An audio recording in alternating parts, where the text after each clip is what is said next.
The home-based Eagles are in danger of missing out on next year's African Nations Championship after the team this evening suffered a 1-4 defeat to Togo in the first leg of the qualifier. MPFL joint top scorer last season, Sunusi Ibrahim, gave Nigeria the lead after just 8 minutes before the home team drew level 16 minutes through Richard Nani, who got his brace in the 70th minute.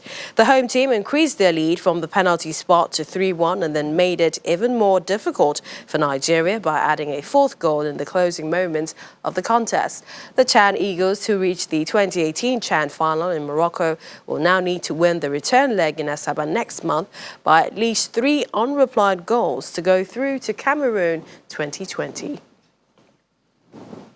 Liverpool have retained their 5-point lead at the top of the table as they became the first team to win their opening 6 English Premier League games in successive seasons, with a fiercely fought 2-1 victory over Chelsea at Stamford Bridge.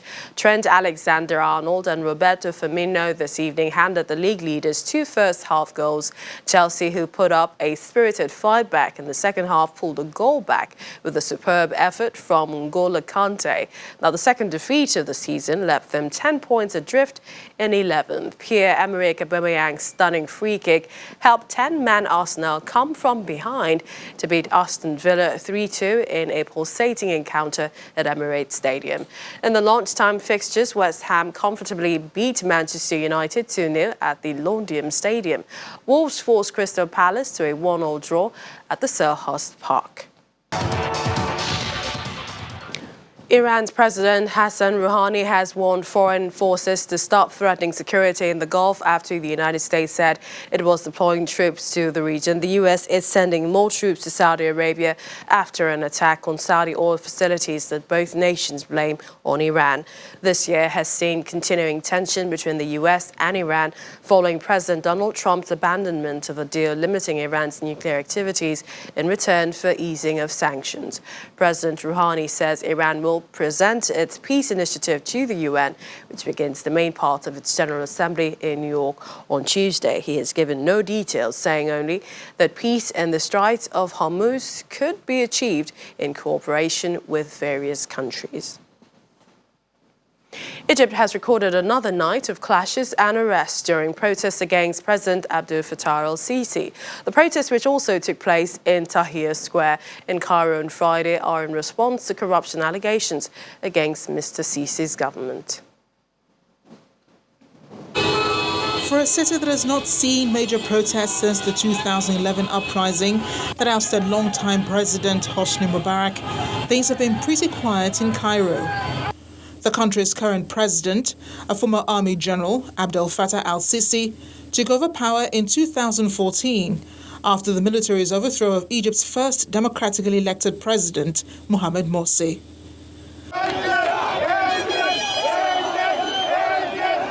But people have been angry since businessman and actor Muhammad Ali posted a series of videos online accusing President el-Sisi of wasting millions on luxury residences and hotels, while millions of Egyptians live in poverty.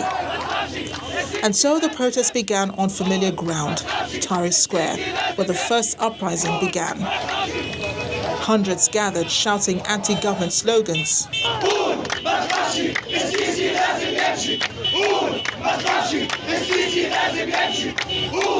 Security forces moved to disperse the crowds using tear gas in at least one location, but many young people stayed on the streets in the center of the capital, shouting, "Leave Sisi."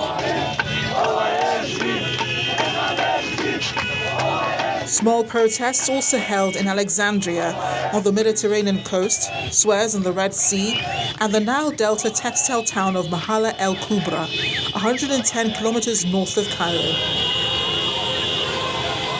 President el-Sisi's government has imposed strict austerity measures in Egypt since 2016 as part of a $12 billion loan package from the International Monetary Fund.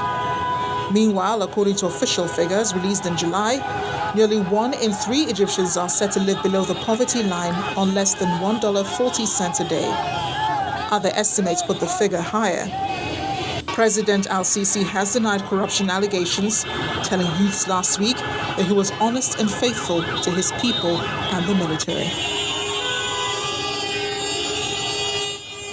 And finally tonight, in what seems to be a strange sight, 36 cows were today killed allegedly by lightning. Yes, you heard right, lightning in Ondo State. The incident, which happened at Ijare, a community in the Fedora local government area of the state, brought apprehension on residents. Eyewitness accounts say the lightning came about while the cows were grazing close to a hill. A community head, Chief Wemimo Olaniro, says this is not the first time such will be happening around the same hill, which the residents consider sacred. The police have confirmed the incident, describing it as a natural disaster. But strange or a natural disaster? Tweet at us at Channels TV. We'd like to know what you think. And the main news again. Gunmen who police describe as cattle rustlers have killed 2 persons in an early morning attack in Chafuron and Kudumti communities in Numan local government area of Adamawa State. The attack also left several persons wounded and who are currently receiving treatment at hospitals. Now that's news at 10 tonight. Many thanks for watching. I'm Millicent Walker. Have a good night and a great week ahead.